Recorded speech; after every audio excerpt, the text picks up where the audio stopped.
but these words were given a lot of thought beforehand, and so most people just see the words on the paper. But that's why I think it's been so awesome to be able to allow us to just talk a little bit about the whys, why they exist, why we brought them into practice, and why we're doing this. And here we are in the last one, serving people. And I got a live studio audience today. Wow, what's up, boys? Because this stuff isn't just good for the company. I've interwoven this into the fabric of my life, and it's important that my kids hear this. And so that's why I have a live studio audience. So anyway, we're going to talk about serving people. Last one. We're not going to take too much time. It kind of speaks for itself. But for the people who don't know, and I'm sure there's a handful for sure that don't know of the hows, the wheres, the whens, the whys. So I'm going to speak a little bit beginning about how we came up with it, when we came up with it, where we came up with it. And then the second part of the talk will be why we came up with it, because there's a reason. So let's talk about a little history lesson on the vision of serving people. There's no question. We have the 3 values, we have the 13 cultural concepts, and then we have the one vision, which I believe is like the platform that supports all of the rest that we've been learning over the past 9-10 weeks. But how did it come to be? So company started in June of 2009. We had this crazy idea that Craig thought up of when we were 21 years old, that he wanted to get in the car washing business. And Craig and I have always worked together. And so everything we've done has been together, the same jobs pretty much our whole life. And that vision wasn't my vision back when we were 21, but it's kind of funny how God made it happen. So the company starts in June of 2009. And at that point, we open our first site and we're shooting from the hip. We don't know nothing. The Vince that you see today was not the Vince of 14 years ago, when Vince couldn't even put the chain back on the conveyor. That's how much we knew. We knew absolutely nothing. We were shooting from the hip. So it's much like you guys when you started. We didn't know how to do anything. And so there was no training, there was no policies, there was no procedures. That's kind of how we started. And it was really the way that we operated, really until we had 5 sites and about 4 years into the business. We still, at that point, had no mission or vision statement. And so I think the year is about 2012, 2013. We've been operating for 4 years. We've had 5 sites now. And I think it was Scott Gronin says, look, we need to come up with a vision for the company about who we are and what we're about, so that we have a point that we can shoot from. So at that point, it was me. It was about 7 people that were the higher ups in the company. It was me, my brothers, Scott Grondin. Dan, were you there? Yes, sir. H and I were there as well. And Chris Lorella, right? Yep, absolutely. Yep.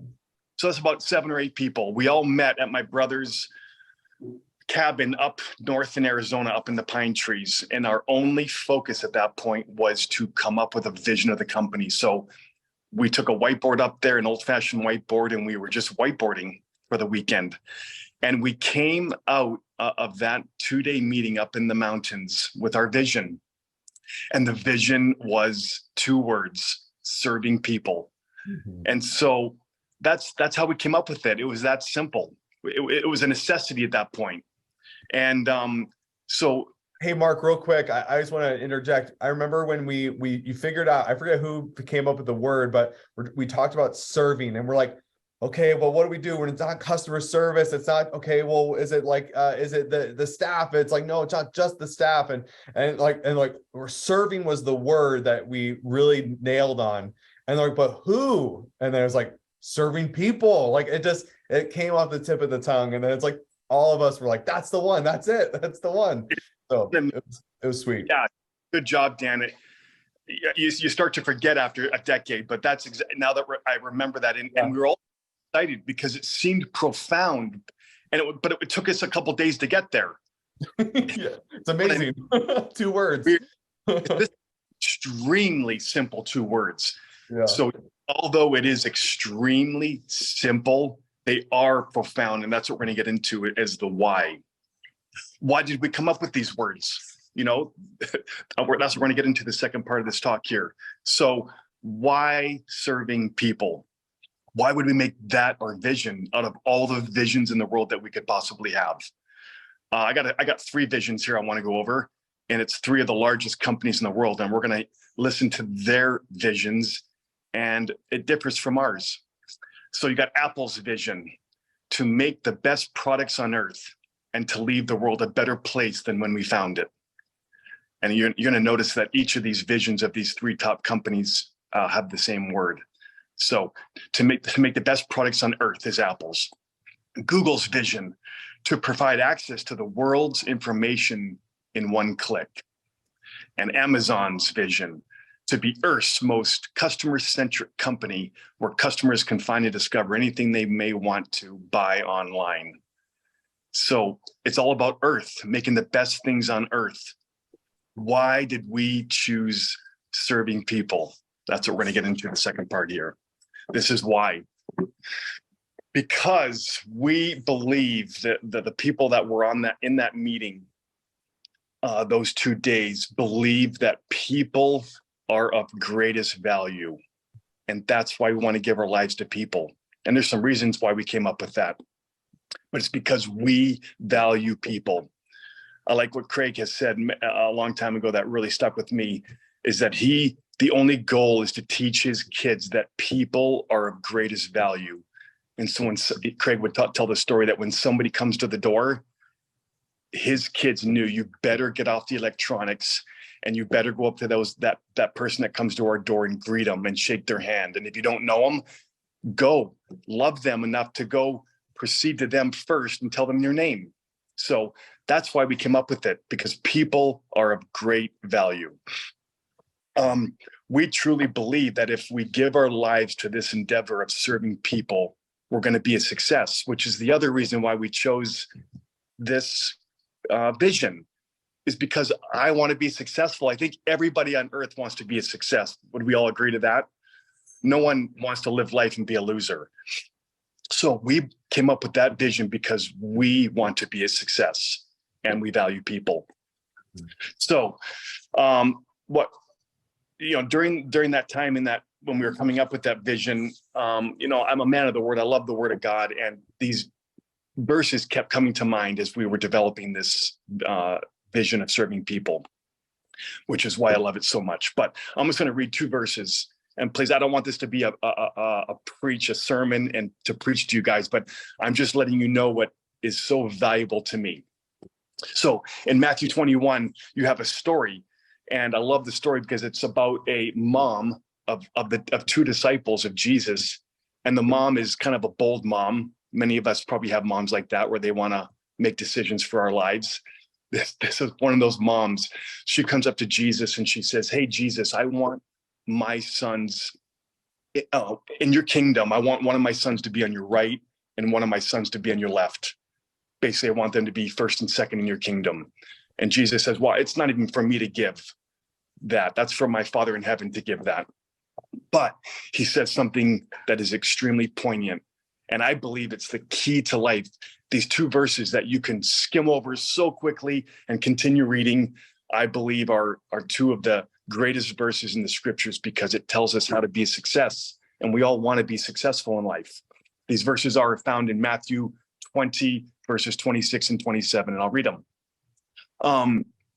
"It is not this way among you, but whoever wishes to become great among you shall be your servant.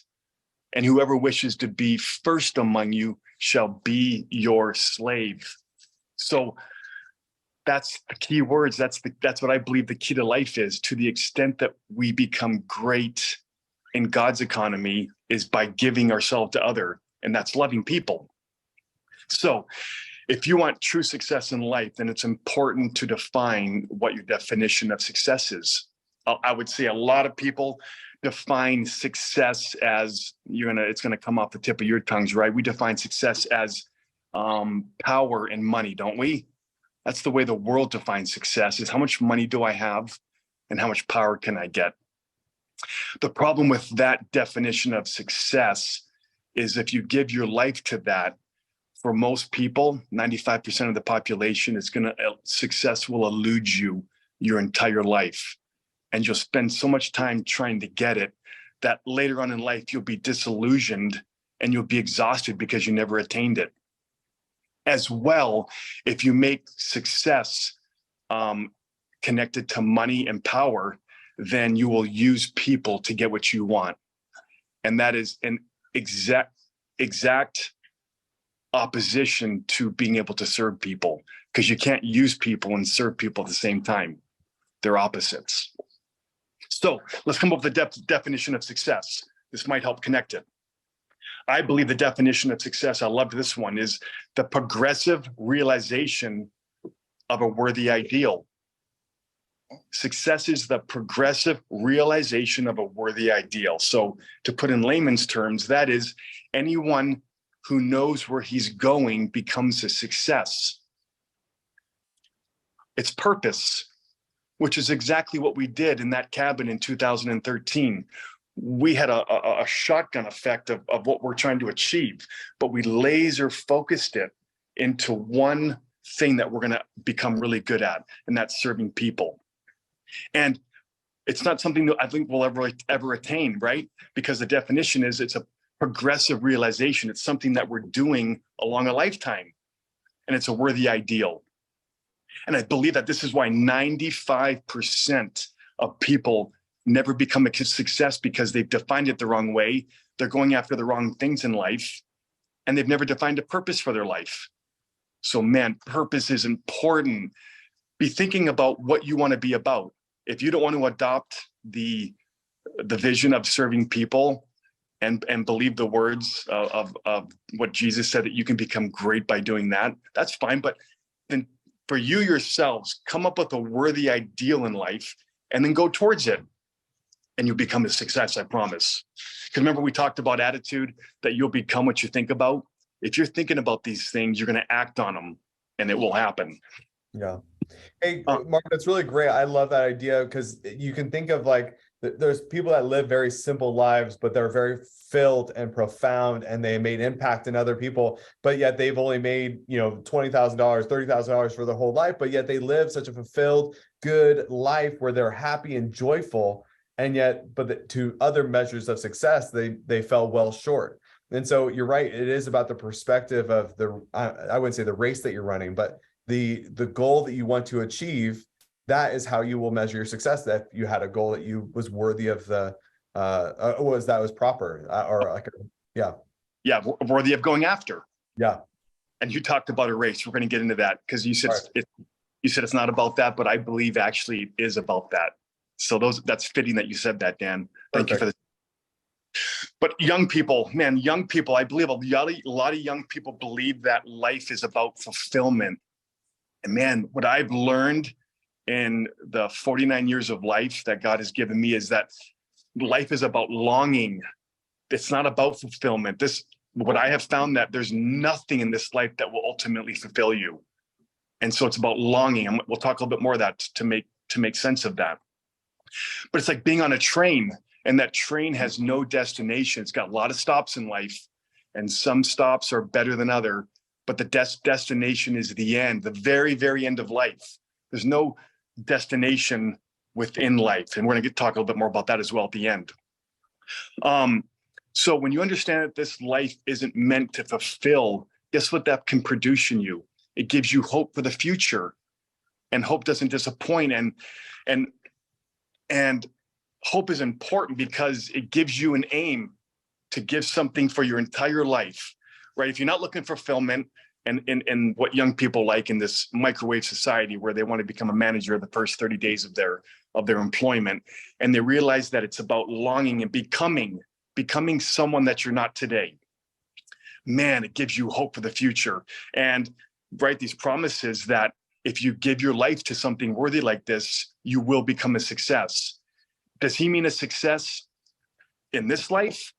I guess what I found is there's no question it brings a sense of success in this life for sure. But I believe he's talking about something in the future. And so that gives me hope, something to work for, something to work towards. So what's the point? Like, I'm not just we didn't come up with serving people and to give our lives to other people and love other people for nothing, but because we like profit, right? We want what's in it for us. We want something out of this. And so that's an okay reason to want something out of it. And because I love the verse in the chapter before, he says there's a promise that if you do it, it'll be worth it to you. He doesn't want you to do it for nothing. There's a promise behind it. He says in the chapter before, in verse 29, he says, everyone who's left a house or a brother or a sister or a father or a mother or children for my name's sake to serve others will receive many times as much and will inherit eternal life. So there is a payoff in the end, which is why personally I do it. It's personally why the ownership team and the higher up of those years in 2013, that's why we all came up with this, because we believe there's something in it for us in the end. It's a worthwhile goal. So like Dan said earlier, I liken this journey about serving people as a race, and it's a race of life. All of us get one chance to run this race, and it's not a sprint, right? It's a marathon, and it lasts your entire life, and it's called the race of life. And this is the way the game is played, that we all start with the exact same advantage in life, and that's using time. We all get 24 hours in the day to enact this life, right? So the game is played every 24 hours, and then it's played along the journey of your life. And you're rewarded on how you play the game with as many years that are given to you. So if someone gets 50 more years than you, he has no better advantage, because it's how you play the game with what the years have been given to you. So if you live 20 years and you play the game right, there's as much reward for you as there is for somebody who played the game for 60 years, because you're only rewarded on the faithfulness to the way you played the game. And man, what a game that is. And then in the end, I believe that we're going to be rewarded for that game. And so how profound and how simple it is that this game is won or lost in serving and loving people. I mean, if you think about it, who could ever come up with something so simple? But I think that's the biggest problem, is the game is so simple to play that people say, well, there's no way it could be that easy. But it really is. And for the past 24 years that I've been playing the game, I started playing the game on Halloween night, 1999. I've been trying to play that game every day, and it's been a fun game. How awesome that we get to give our lives to people and get in their lives. So that's kind of what I have for you. In closing, the owners are just a couple of uneducated guys trying to live life the best that they can. And we want to come in contact with as many people and share the truths that we've learned along the way and how to play the game of life. And I hope you're encouraged by it these past 10 weeks, that these words just aren't words on a page, that they can actually change your life and the way that your future is played out. Man, I see all those raving fan Slack posts that you guys are posting. You guys are already doing an amazing job at it. I believe that we have the absolute best company and the best vision. And the proof of it is with the customers that you're sharing with us, and all these stories of raving fans that are loving the way that you're loving them and serving them. So I appreciate you guys. And it's simple, isn't it? Oh, yeah. We don't need, and it really needs to be. I ran into a song that I want Dan to play just a couple days ago. It so fits what I'm trying to talk about. And it compares success in the world and then success in the way that we talked about what Jesus said. So Dan, you want to play that song, and then we'll just close?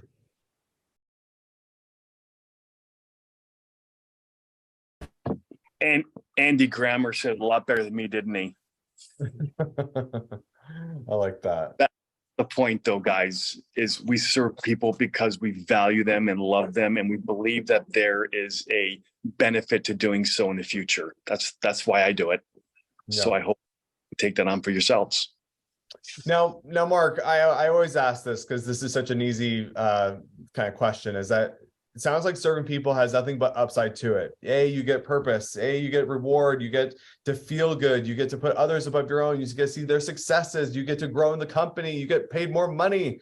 Man, it sounds so easy and so good, but why is it so hard to come by and to be genuine with it and to do it well? Why do you think that's hard to come by? I think because you have to give up your own life to do it. No, that sounds like a lot. And the cost is your life. Yeah. And then, but you get all the benefits if you do that. If you're willing by faith to actually do that, you would get all the benefits that you talked about, Dan. But it is actually the hardest thing in life for a person to do, is to give up their own life for others. Yeah. And that's why almost nobody does it. But when you do, you gain your own life, right?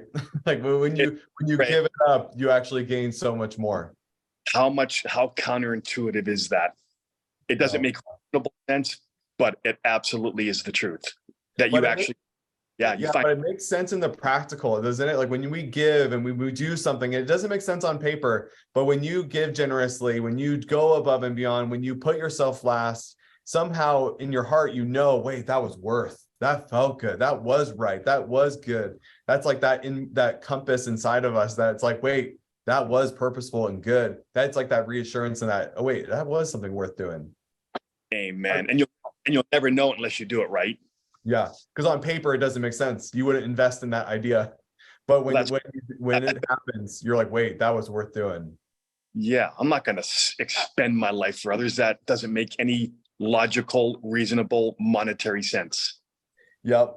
And I love what Gronin said, and he's used this in the past with us, the idea of the culture concepts, and maybe we can all kind of walk away with this, is that this is our the way we hedge against the bet, right? We're in this business to 96% of businesses fail. And this idea, the culture concepts, the values, the vision was all in the effort to succeed. Now, that doesn't mean that it's not, we're doing this solely for profits and we only want to make more money. Like Mark, you have this good vision. And when we ask, why are we growing more? Why are we building more sites? It's because you want to make more impact on people.